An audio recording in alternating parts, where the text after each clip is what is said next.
I used to do the opposite. And so in the school, I wasn't such a good boy and such a good student. And my first turning point was when I got into the army. In Israel, the army is an obligation. It's something that every male and female needs to do because of the environment that we are living in. And in the environment where I grew up, most of my friends, almost all of them, didn't go to be fighters. They went to do like from 9 to 5, they go to a place near their home, do like office job, and every day they sleep at home, and they continue life as usual. But I knew, from some reason, I didn't know why, but again, it was deep, that the army can be one of my most significant turning points. I knew that this will be my opportunity to bring myself and to maybe do some of the changes that when I was younger, it was difficult for me to do because of the environment. So I chose to go to be a fighter, and I went to a very challenging unit. I was a paratrooper, jumping from the airplanes. Wow. And going to very dangerous places. But that was a very significant turning point for me, because after growing up and getting a feedback all the time that I'm doing trouble, that I cannot sit comfortably and listen, that I'm not a good student, that I'm in the army, it was the first time, first of all, that I was really connecting to my inner resources. Suddenly, first of all, I found myself doing things that I can never imagine that I can do. Carrying very heavy physical things on me, like walking for 50 kilometers, 60 kilometers, 80 kilometers, and suddenly I found myself doing things that I can never imagine. And after 15 hours of walking with this heavy load, my body was completely broken, but my feeling was that I'm unstoppable. I felt like I'm Superman, doing things that, again, it wasn't seem like something realistic. So that was a feeling that I can do anything in the world, that lots of things that I felt as a child, that was only a feeling, suddenly became to life, that again, I can do anything I want. When I went to this unit, all my environment, including my mother, they didn't believe that I am going to stay over there. They say, oh, you're not serious, you're going to probably come closer to home very quickly. So doing it and loving it, that was, first of all, very significant for me. And the second thing about the army, that was the first place that they identify in me a role model. And they invited me to become a commander, to become like, to lead other soldiers. And that was a very healing process for me. That for the first time in my life, suddenly I was in an environment that they trusted me, that they can see my potential as a leader, that they trusted me in giving me soldiers to take into the fighting zone. And again, that was the first time that I was aligned with my inner feelings about myself and how I perceive myself and about the environment. That was the first time that suddenly everything connected for me. It was like, how did you manage your emotion on that? I mean, in what sense? Sorry? In what do you mean? How do you? I mean, because you were like, when you say when you was a child, you have not. I mean, you were feeling some things, and in the army, you find like the moment where you connect with your inner soul, and then you identify the role as a model, as a leadership. Mm-hmm. In that moment, how do you lead with your emotion? So when I was a child, were many times a struggle, and many times there was a struggle between what I really want to do and between the environment that all the time tried to hold me. In the army, suddenly there was a silence, and there was only a feeling of content, that I'm exactly where I need to be, and I didn't care about all the challenges, and there was a lot of challenges from practicing and all the things that you need to carry. And many times I was also in a situation of fighting and under attack. So there can be a variety of emotions that can arouse for me. But the emotions that I felt the most was that I'm in the right place. I was completely devoted to what I did. I was completely aligned with what I wanted to do. So I was feeling, blessed and privileged.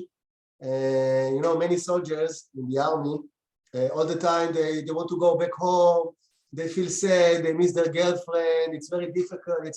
I was completely all in. I didn't care about anything.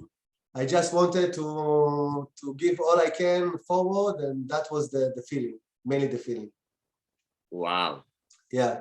And the silence, as you say, I think it's one of the most powerful tools that we have, and we don't use it too much for know each other, and also for a tough conversation or any conversation to use it. That's very important. So that was also when my surroundings started also to react to me and look at me different when I was in the army. And then when I was released in the army, the whole perspective of my environment was completely different. My family, everyone, suddenly they looked at me like a completely different person, and that was very powerful for me as well. And I think that was a part of what the army gave me, and to be in this place, in this taking the responsibility, the discipline, extending my physical boundaries, and understanding that I can do anything I want, and that everything is in my mind, in my heart, and to go for it. So that was my first turning point. Wow. And the second one was after the army. I went abroad from Israel to the USA to live with my girlfriend back then. And I had a dream to do business and to do big business in the US. Then that was something that my father was all the time when I was a kid was telling me about. So I had a dream to go to the USA and to build a business, and I was again very driven, very focused, and for almost 2 years I was completely focused on really building the infrastructure for me, for my girlfriend, and to find the right place. I lived in Los Angeles, then I moved to Dallas, and then to New York City. And it took me about 1.5 years, almost 2 years, and of struggling, of making things happen, finding the right job, starting to build the right business infrastructure. And after 1.5 years, after things started to settle down, this is when suddenly I realized that between myself, I wasn't very happy. Suddenly the relationship with my girlfriend back then, that was the love of my life, suddenly we found ourselves not in connection, and something was like all the time, instead of both of us wanted just to be together, and suddenly things didn't work out. And also, I found myself starting to fantasizing about going back to Israel, but I didn't feel that I have the power to make this decision myself. So between myself and I was dreaming that something will happen to me. Maybe a car will drive on me, again, nothing serious, but at least I will have a good excuse to go back home. I was starting to find to somebody to come and save me, because in my heart, I knew that I didn't want to be there, that it's not my place. But since I was very, again, a part of who I am, a part of what I got from the army, I have a mission, I have a task, I don't care about anything, how I feel, I want, doesn't matter. This is what it is all the way. And I remember it was in 2002, actually exactly, no, it was a little bit before, it was 2000, before a big holiday, before Passover, 1 month before Passover, I went to visit my girlfriend at her work, and she told me, Yaron, let's go back to Israel, to our families. And I told her, listen, it's not the time yet. First of all, Passover, it's a month from now, and I need to give them enough time, so it's not possible. Also, we need to get lots of commission. It's not possible. In the reality of me back then, it wasn't a possibility that was exist. I need to stay there a few more months. What? And the next day, I went back home after after work. My girlfriend was at work, and I was alone at home. We used to live in Williamsburg, Brooklyn, New York. Wow. And I went home and I picked up a book that I got from somebody. I didn't know this book. I started to read this book. I was alone at home and starting to read this book. And while I was reading the book, there was a question that came up maybe 15, 16 times. And every time that question came up, I didn't even answer it. I already made the answer. I said, I didn't really go into this question. By the way, when I came back to Israel, I bought this book. I couldn't find this question over there. So this question was mainly in my mind. Okay. So the question was coming again and again and again. And every time the question came, I already had everything figured out, tack, tack, tack, bye. And then after maybe 14, 15 times that the question came, it was the first time that I was stopping to really to ask myself the question. The question was, what do I really want to do? Where do I really want to be? Where do I really want to live? And after 15 times, suddenly when the question came, I was laying back and suddenly really asked myself, wait a minute, what do I really want to do? Where do I really want to be? And only by asking this question myself, suddenly I started to cry.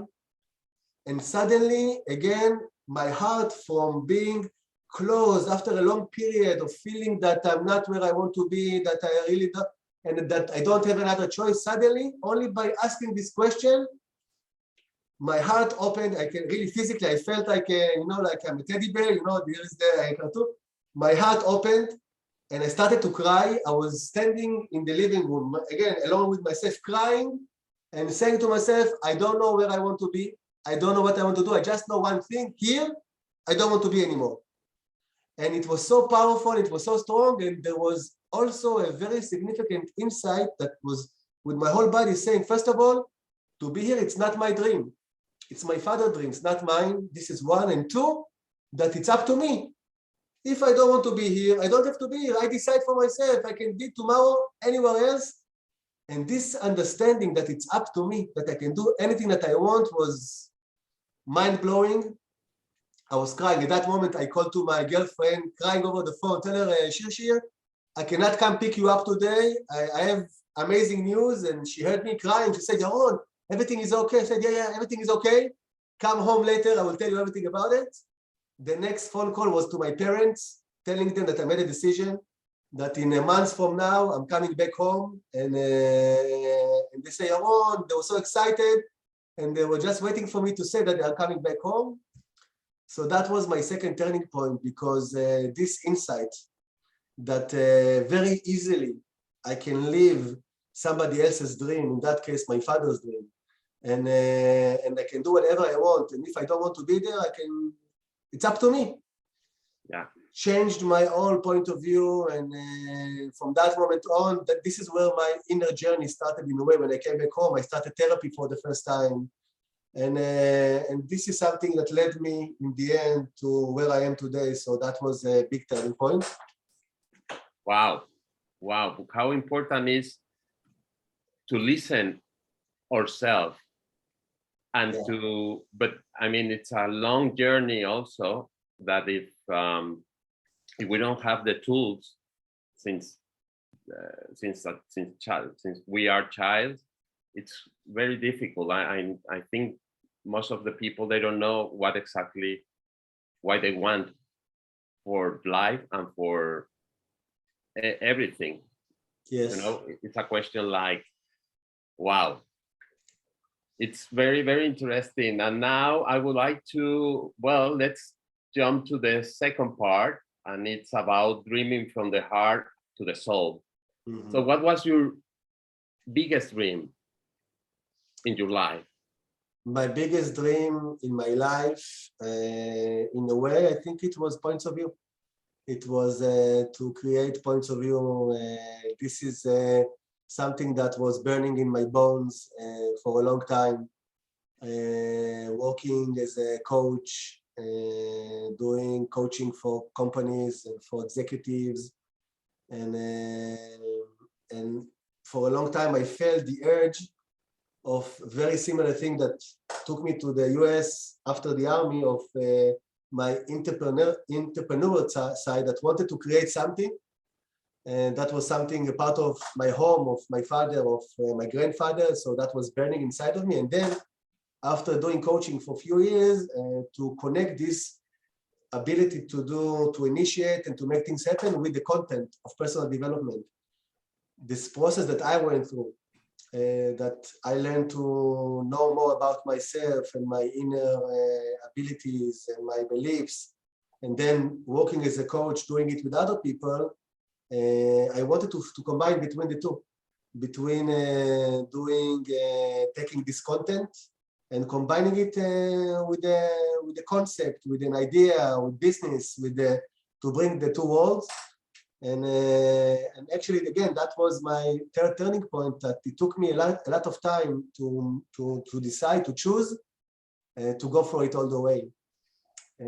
Because it started as an idea that Efrat and me were talking about when we were doing coaching and doing paid forward in Israel. And one time we were traveling, we used to work with lots of executives in one hand, but also with juvenile kids and different kind of society segments that have challenges in their life. And so at one point when we were driving to one of those groups, this is when suddenly the idea came. We were trying to figure out how to find a more juicy way to deliver the content of personal development, how to bypass the logic and to touch those places in a more fun and engaging way. And when Efrat and me, we were driving the car, I told Efrat, Effie, I have an idea. And she told me, what's the idea? I told her, let's create a coaching game. And she told me, okay, what is a coaching game? I told her, I have no clue, but I think it's a great idea. And from that moment on, Efrat and me, we didn't know what does it mean, but we felt also that it's a great idea. And from that moment on, this has happened in the beginning of 2005.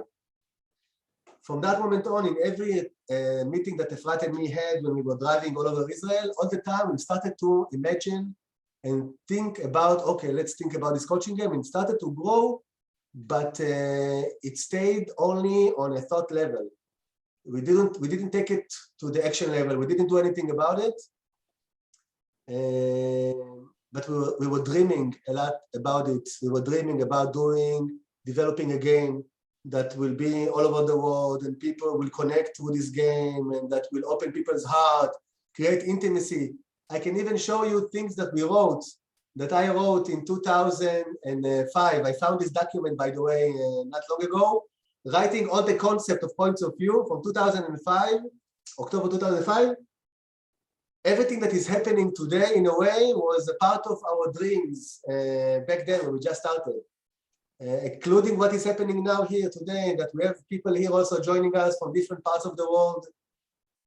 So that was the dream, to do something globally that is doing good, that is connecting between people, that is connecting the personal development content that Efrat and me were very connected to.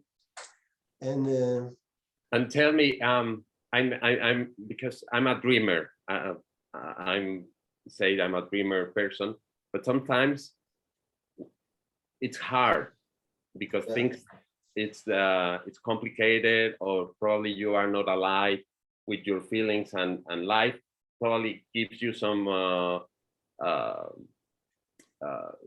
advices that you are not in the right way. Mm-hmm. Did you have those moments when you were creating points of view or any project that you have, and how did you deal with that?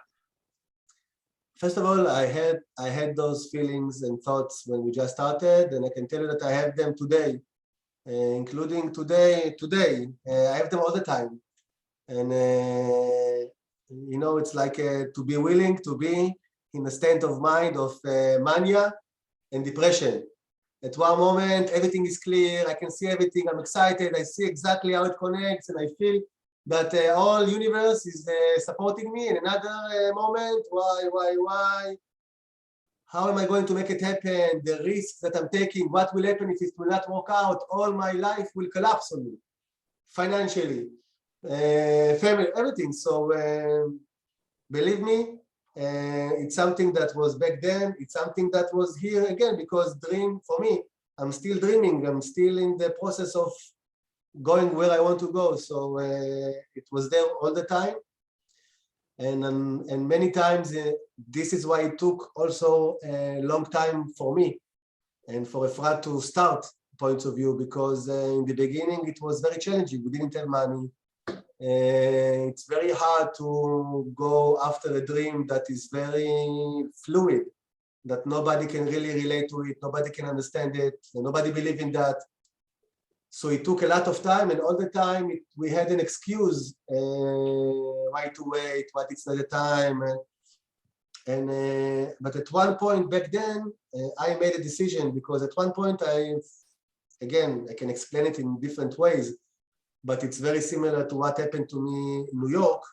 At one moment, the understanding came in that this is not what needs to happen, and for some reason, and I'm very privileged for that, grateful for that. When I can listen to this voice, it's from that moment on, it's bigger than me. So this voice came back then. At one point, my decision that I'm going for it all the way. I don't care about anything. That's it. And from that moment on, things started to shift to another level. And Efrat also, at one point, joined to that. And from that moment on, it happened. But it's very challenging, to be honest, still.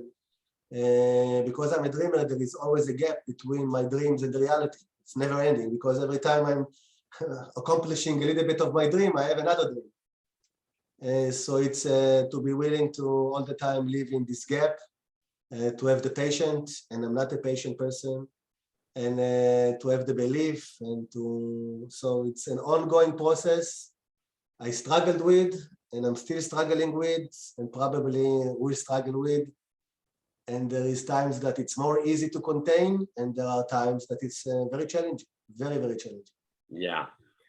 And tell me, because this, for me, it's very important, and it's a sense, because let me tell you, when I start with points of view, I was like, I didn't feel that belongs in any space, in any community. But when I start knowing points of view, it's I mean, I feel like I belong to this community. Did you imagine this this idea of the belonging that we have already as a tribe? Because it's amazing how the connection, how the gifts, I say, points of view and your dream, you and Efrat, I mean, did you imagine that? We didn't imagine it to these nuances as things are happening today. But 15 years ago, when Efrat and me, we were sitting in my balcony. I used to live with a roommate in Tel Aviv. And this is where Efrat and me in the evening, we used to sit down in the balcony and talk about this idea and this vision. So for me personally, it was clear about, again, globally, people from all over the world, the connection, the intimacy, but I couldn't translate it to what is happening right now. But I think that this intention that we had back then, Efrat and me, this made the infrastructure of what is happening today. And I cannot explain it. I don't know how to explain it. I think probably in the DNA, there is something about who I am and who Efrat is, in the sense that we maybe it's connected, the feeling that I had as a child, and I know that Efrat also had it in a completely different way. But if I talk about myself, the feeling that I had as a child, that nobody understands me, that nobody see me, that everybody trying to change me, my parents, my teachers, everybody all the time. And I remember that I had only one boy when I was a child who was older than me in 4 years.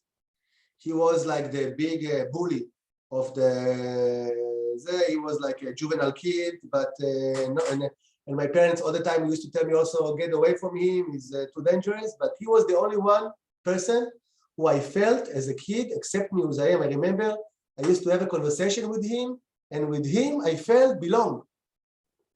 So maybe unconsciously, the feeling that I had as a child, and again, maybe Efrat in her way, but I had in a way created this feeling of belonging to create something that where I feel belong, where I feel that people can see me who as I am and not to be judged. And maybe these things became what it is. I don't know how to explain it.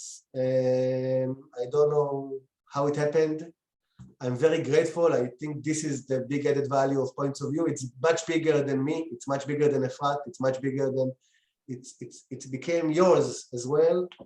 I don't know how, but I think this is the most precious things about points of view and the most important thing.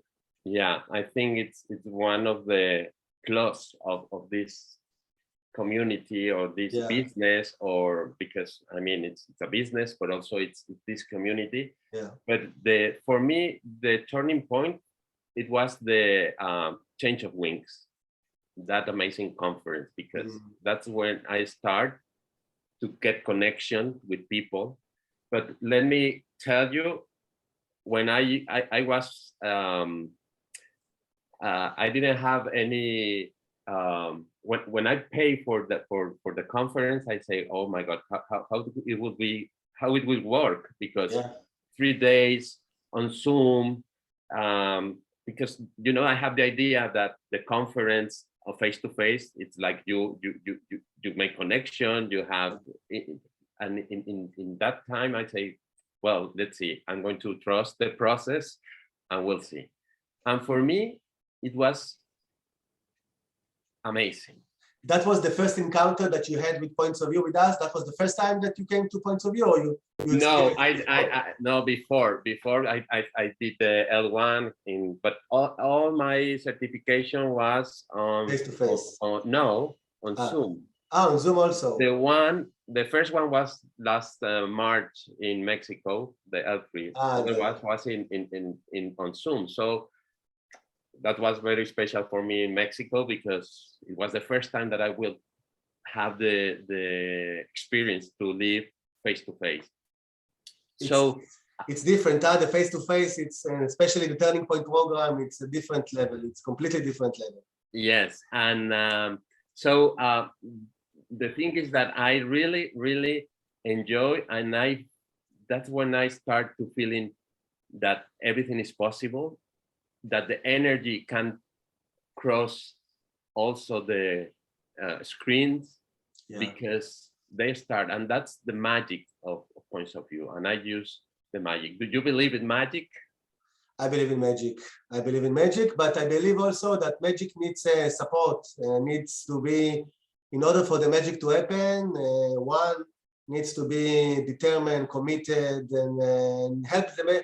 We need to help the magic happens. Otherwise, there is a joke that's saying somebody asked from God, please help me win the lottery. And he said, okay, no problem, but just you need to fill up the lottery so you can win it. So in that sense as well, magic, I believe it in that a lot in that, but it's something that needs to work together with us. Yes, yes. And well, tell me about. And I want to tell you something about it. We're talking about wings of change. Yes. I think one of the things that was really powerful in the wings of change, many things, but one of the things was also the closure. This is where suddenly people were, the magic happens. And I'll tell you something, and this is how Efrat and me are working many times. I swear, Efrat and me decided what's going to be in the closure. The closure, maybe we finalize it maybe half an hour before the session. And even in the session itself, we were talking to each other, and then because in the morning, we didn't know yet how it's going to be the closure. We went for locations because we thought maybe to do something in the beach where Efrat and me just started. So we didn't know. Wow. but it's connected for the magic, to believe in the magic and to believe in trusting the process. And again, what you just shared about the magic, it happens because Efrat and me were willing to we had an idea, we knew what we wanted to do, and just to go with it, and it happens. Yeah, yeah. Also, for me, another important moment at the Change of Winds was the Shabbat ceremony. Shabbat ceremony. Wow. It was, you know, like, it was like feeling all the energy and the connection around the world, because a lot of people from many countries, and being there, feeling. So that's the magic and the power that you have, let me tell you, and that's why I believe that you are going and you are changing the world, and you are changing, because we need these things. And that's why I fell in love with Points of View, because we have, I think, all this sense of belonging, all this sense of magic, and that everything is okay, even if the world is getting crazy. Yes. And I think that's the movement that we are, and so that's very important for me, and that's why I think we are. And also, you also give that sense of human, because I can reach you, anyone, and we can have this conversation. How many companies, the tops, are like, you know, like gods, and sometimes it's very impossible. And that's also one of the things that I found, or I find, that Points of View have. Right.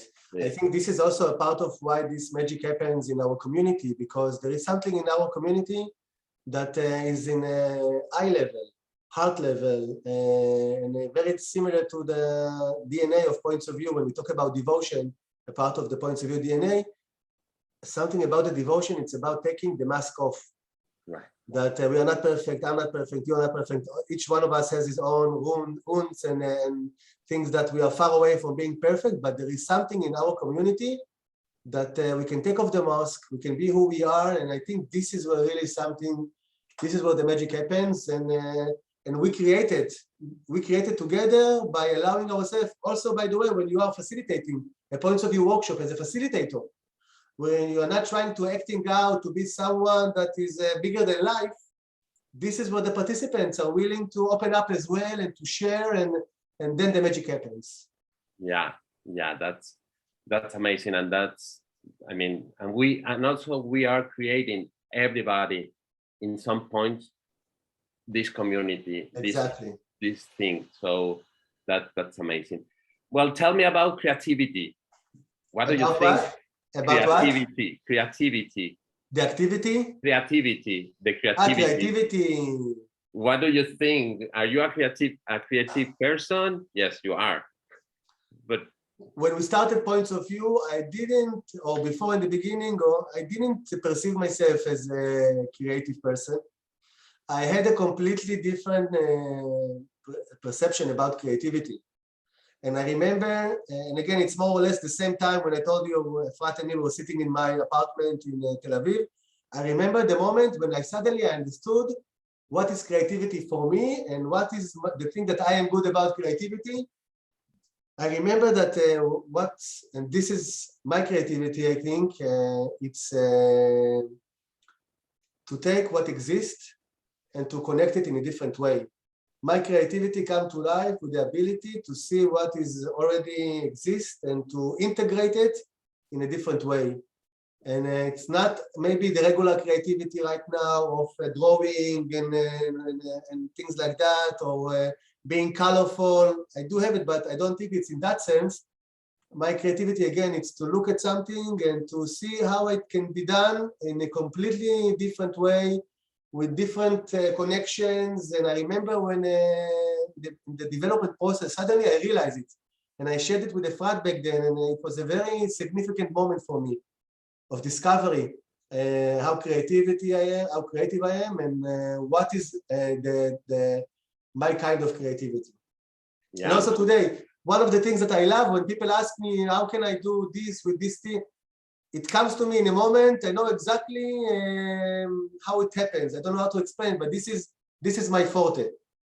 Yeah, and I think creativity, it's a topic that society and everything is like very close, and everybody, because me also, I put my creativity out of me, because I believe that I wasn't a creative person, because I don't think, I don't know how to sing well, I don't know how to paint. Yeah. And that's the problem. And I think also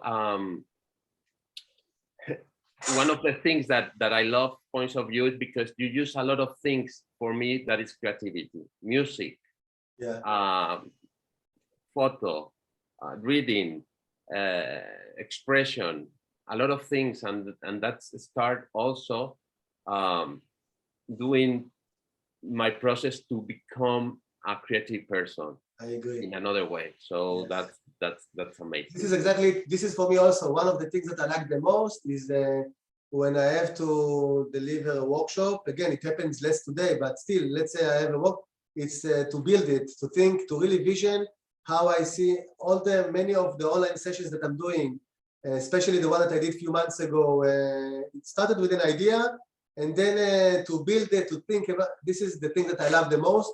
I don't get a lot to do it enough these days because I'm more busy in other areas, but I love it, and this is what I like the most about Point of View, and I wish to myself to do it more in the upcoming years.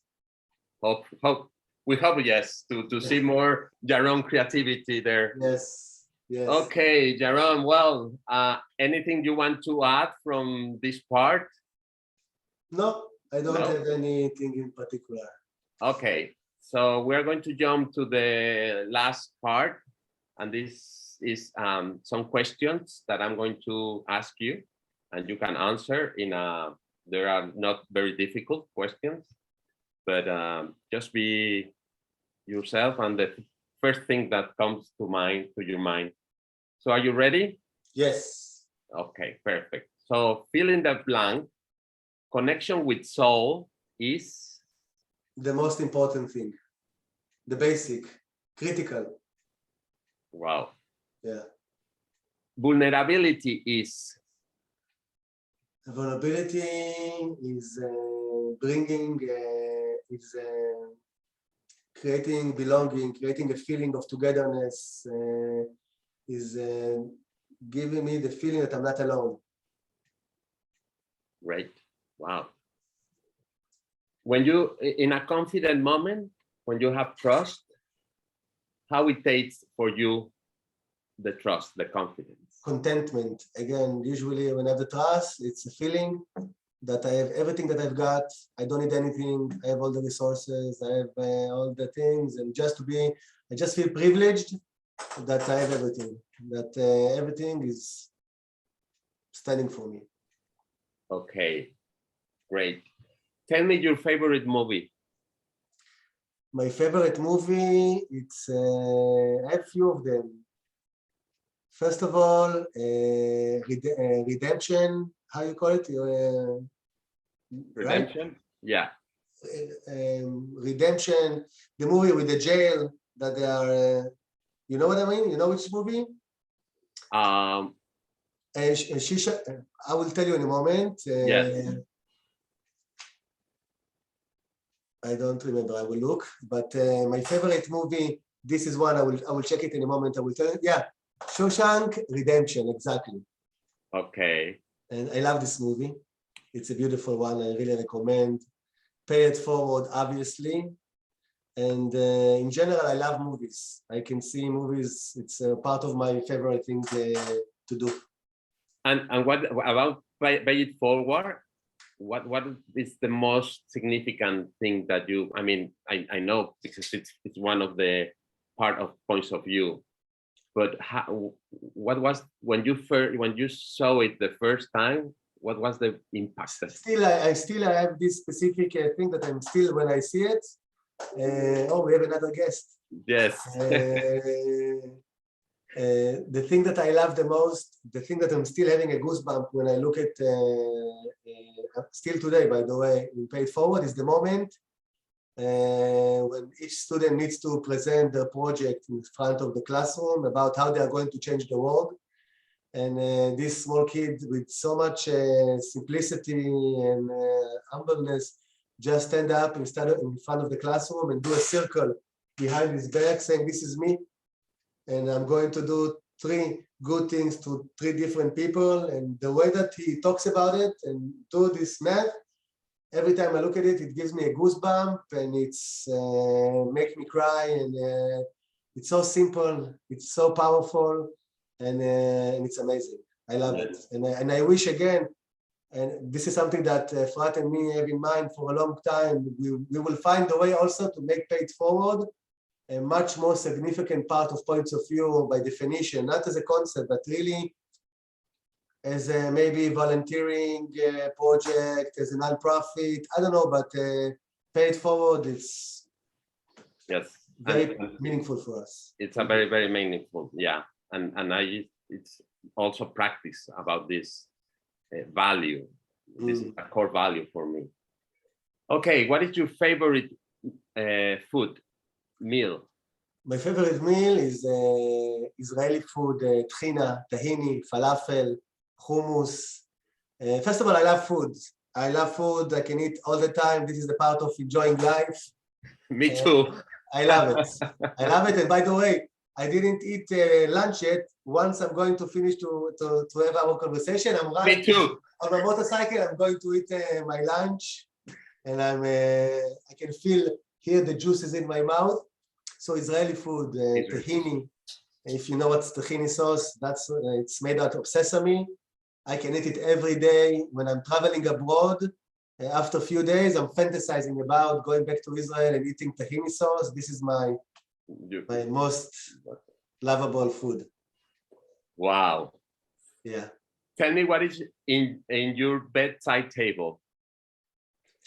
I have 3 books on my bedside table. I didn't open them for a long time. Just 2 days ago, I said, okay, I have these books here for a while, but it's been a while since I opened them. One is Lean Management. One is The Power of Silence by Carlos Castaneda. And that was giving me the inspiration for the name of our next retreat that is happening in Peru in November, and the name of The Power of Silence. So that is the second book. And the third one, I don't remember right now, but these are the things that I have near my bedside. Yeah, I think I have also like 4 or 5 books also, like there are. I haven't opened them for a while, but they are there. Okay, tell me a moment that you remember when you were really, really happy. Was really, really happy. I think there are small moments, you know, with my kids, with my boys. I have small boys. My older one is 6.5, and my middle one is 5, and the small one is 3. So many moments of joy when I'm playing with them, and suddenly I really feel the love with them. So those kinds of moments. And other moments is especially after I'm making a brave decision, when I'm again willing to go against all odds and willing to trust the process and to jump into the water. And I had a few moments like those. I had a moment like this with Points of View last year. After the COVID was very challenging, and suddenly all of our business stopped almost 90%, and that was 2 years ago and last year. But last year was to choose again. Was either to say, okay, maybe Points of View finished his role this way and to find my way in a different way, or to take it to the next level. So it was to make a decision to put again my investment, my savings, take risk. And after doing that, was a feeling again that when I'm following my heart and following my dreams, like it says over here. Yes. After doing it, it's making me with lots of joy. And then after a while, again, the fears comes and the things. But right after this, It's great. I love it. Wow. Okay. What are you really grateful for right now in this moment? I'm grateful, first of all, for my family, for my wife and for my boys, and for have this place in my life. This is really something very important for me. And I'm very grateful to have many people around me here in the HQ and also abroad, like you and other people here and in the Points of View tribe. I had today a very, very deep and exciting meeting with Amelia, our country leader in Indonesia, and I felt that, again, I'm so privileged to have such an amazing partners around me. So I'm very grateful to have so many talented and devoted and caring people around me that I'm not all the time feeling it. Many times, again, I'm feeling that everything is on my shoulders and I'm alone and nobody see me, but there are privileged moments that I can see that, again, I'm not alone. I have so many people around me, and this is very moments of joy and privileged. Okay. In what is your real purpose in one sentence? To spread goodness, to be good to myself, and to spread goodness around me. Wow. Yeah. Okay, I ask you for 5 special songs, those which touch your soul, and 3 books or 5 books that also touch your soul. And I'm going to, well, let's see if I can just put, because it was a surprise. I love to find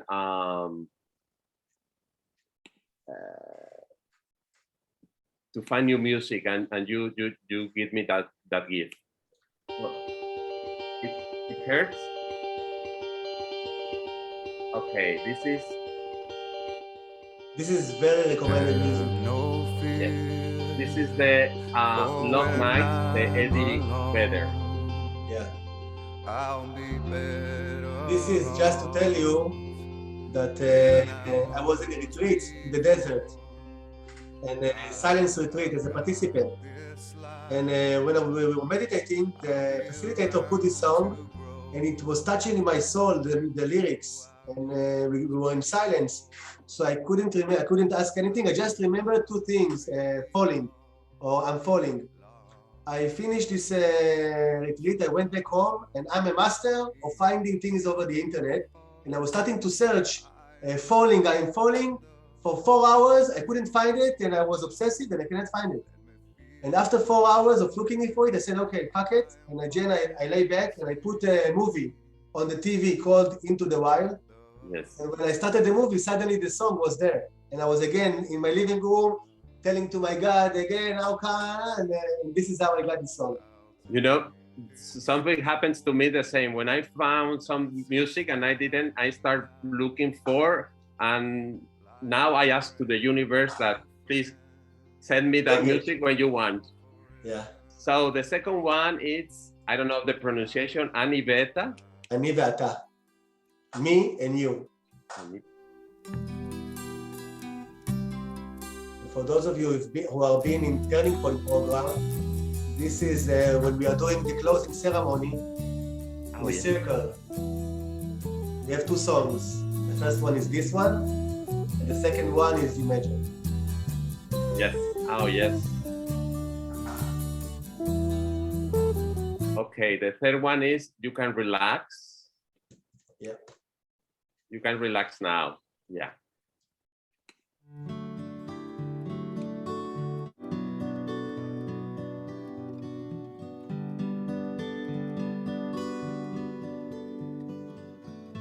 This is a beautiful song. You had a dream. And the voice of the You misunderstood. You thought we were separate.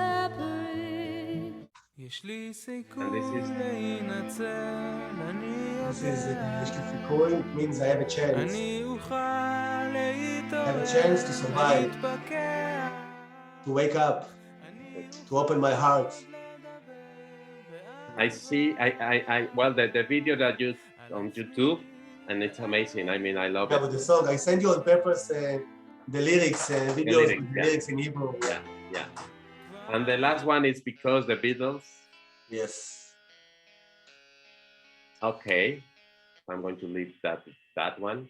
And the 5 books that you share with me, it's Journey to Ixtlan de Carlos Castañeda. My most #1 book. I read it maybe 20 times, and every once in a while I read it again, and it's very recommended for anyone. Wow. Well, Carlos Castañeda, I think it's one of the tops. One of the tops for me as well. The second one is Emotional Branding, the New Paradigm for Connecting Brands to People, from Mark Gobb. This is a book I read when I was developing points of view and the coaching game, and it gave us so much insights about how to create this magic. In this book, we learned a lot. I learned a lot from it. The third one, How to Change Your Mind, the Michael Pollan. And just to tell you, all of you, now psychedelic medicine, it's something very big that is happening in the world. And this book is the best intro for psychedelic medicine, for working with mushrooms, with MDMA. Very interesting, very recommended. The fourth, wow, this is, for me, very touchable. And you sent me to my, in Mexico when I was young, because I read it. Illusion, The Adventures of a Reluctant Messiah, Richard Bach. Yes. Wow. When I love it. Yes, it's amazing. And the last one, First and Last Freedom, the Krishnamurti. Yes. Okay. Yes. So the exercise is the next one. In one sentence, what do these 5 songs and 5 books say about Yaron?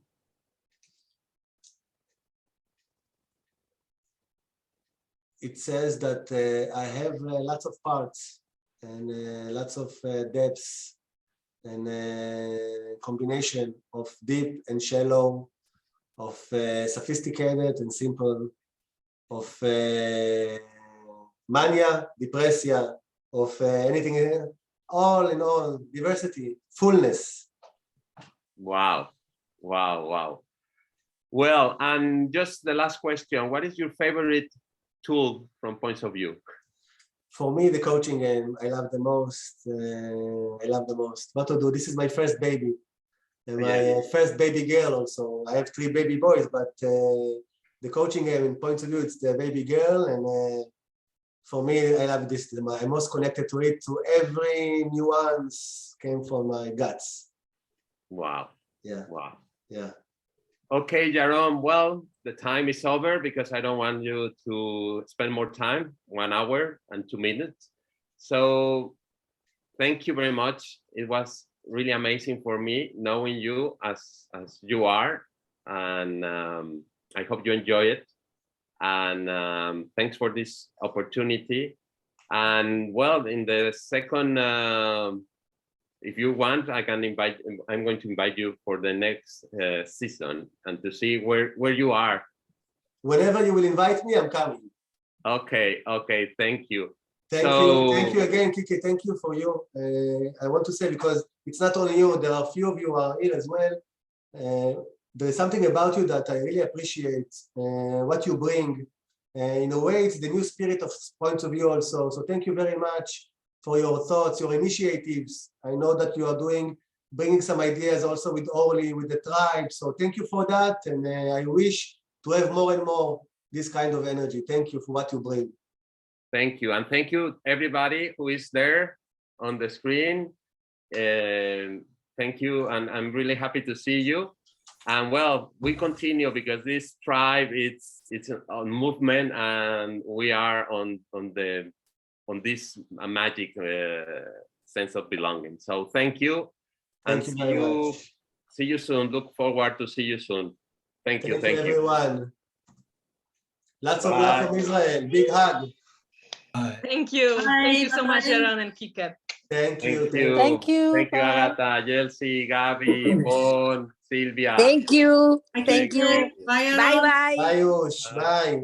Bye-bye. Ciao, Yaron. Bye.